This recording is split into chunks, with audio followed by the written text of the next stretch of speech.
Hey, how all you folk out there? My name's Jeffy. I'm from the country, repping hard, but I'm a hillbilly per se, but I'm crunk. Ride on 22s, SS's, you know the deal. Representing for HYPNO ENT out of Elgin. And they go hard. They go hard. They care about their music hardcore. I mean, dude, these motherfuckers do shit all day with their music. Like, there's a lot of street rappers out there, but these guys really give a fuck about what they do. They're different. They're a new breed. So this is the Jeffy Show. I interview people, or I get interviewed. And it's basically just the ramblings of Jeffy. So, let's start the show. This right here. Yeah, man, what's up with that goes kush, out to all man? my That shit was real fire. The best weed out there, there's a lot of hype about that because, see, there's a lot of good weeds. There is no just one best weed. You know, a lot of things are one hitter quitter these days. Now, see, you gotta know, on the street, you buy dro, you buy kush, sometimes you come across haze, you know. Now, see, most street weed is 10 or 15% pure THC, which is good. It's gonna get you fucked up, right? But there's shit out there that is 25% THC. And that stuff, I mean, you talk about some one-hit wonder. Woo-wee! You know what I'm saying? Like, that shit will blow your mind.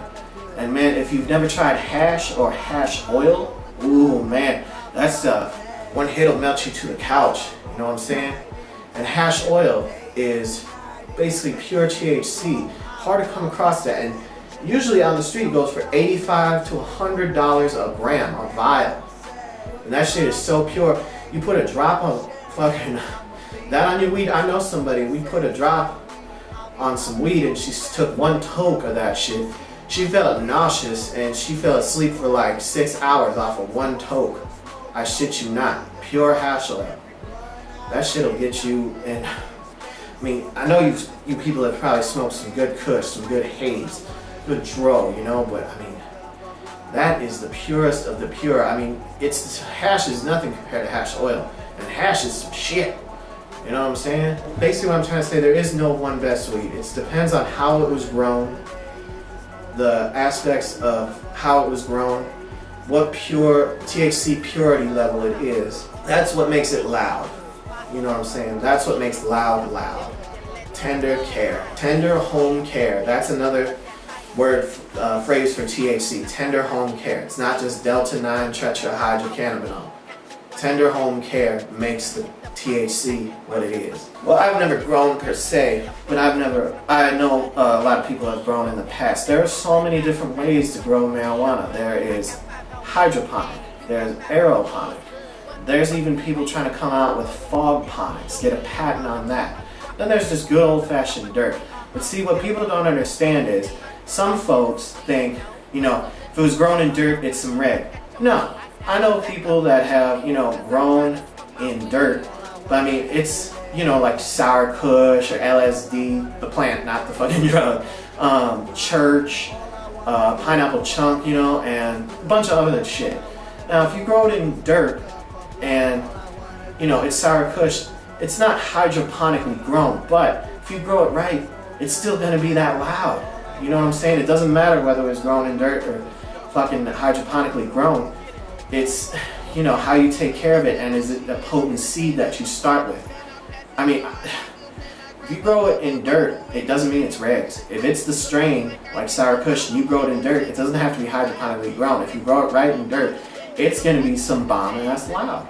Best weed I ever smoked, I knew this Joe who grew some super lemon haze. Super silver haze mixed with lemon kush. It was a 2009 Cannabis Cup in Amsterdam award winner in many, many categories. This shit had crystals on the crystals. It smelled so citrusy and it was so pure. That literally was some one-hit wonder. If I didn't say this before, it was over 25% pure. I mean, this shit is just incredible. I've had 70 strains underneath my belt at one point. I had them written down in a book. But fucking, yeah man, that super lemon haze, that was something else. Homegrown. Well people, papers and blunts of all sorts Now that will make you, that makes 25% of the THC consumed. Now bongs and bubblers and water devices of that sort, those will give you 78% of the THC consumed from the weed you are smoking. Now vaporizers, get ready for this. This will give you 95% of the THC you are smoking because it makes it into a vapor and it burns it at such a high rate. But beware, don't buy cheap vaporizers. Unfortunately, I hate to say this because this hurts a lot of people's wallets, especially if you smoke bud like I used to. Buy that $500 volcano vaporizer because that is a set temperature. You don't have to play with it because when you have to play with the temperature on the vaporizer, if you get a cheap one, it'll burn. It won't turn it into a vapor, so you might as well just be smoking it out of a bomb and shit, you know? Yeah, I've owned a lot of pieces in my life. You know, I've knocked over a lot of bombs. But my favorite thing to do when I was a smoker, I was a bong meister. I love bongs. Yes, I know knowledge of it from the past, from being around it so long. I'm pretty much, not to brag people, but I'm an encyclopedia. You know, I went to Weed University. Trap House University, you know, just like my fool here said. Oh, smoke shops around Illinois State? Man, I know a few good ones. You go to Clark Street. I don't know the exact names, but in Chicago, Clark Street has probably like 3 to 5 bomb-ass smoke shops. And there's a really big one on Clark Street. In Algonquin, there's Hetty's.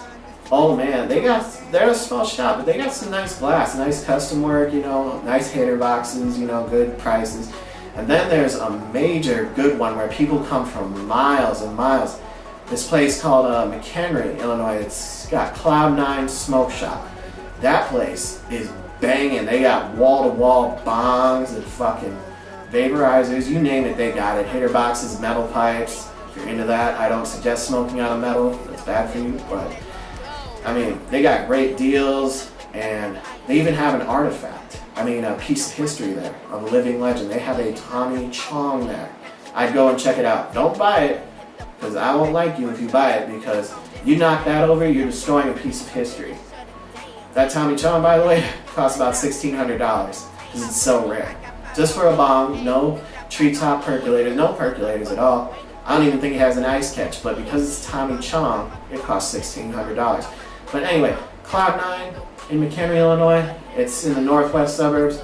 Woo, man, they got good deals and a lot of selection.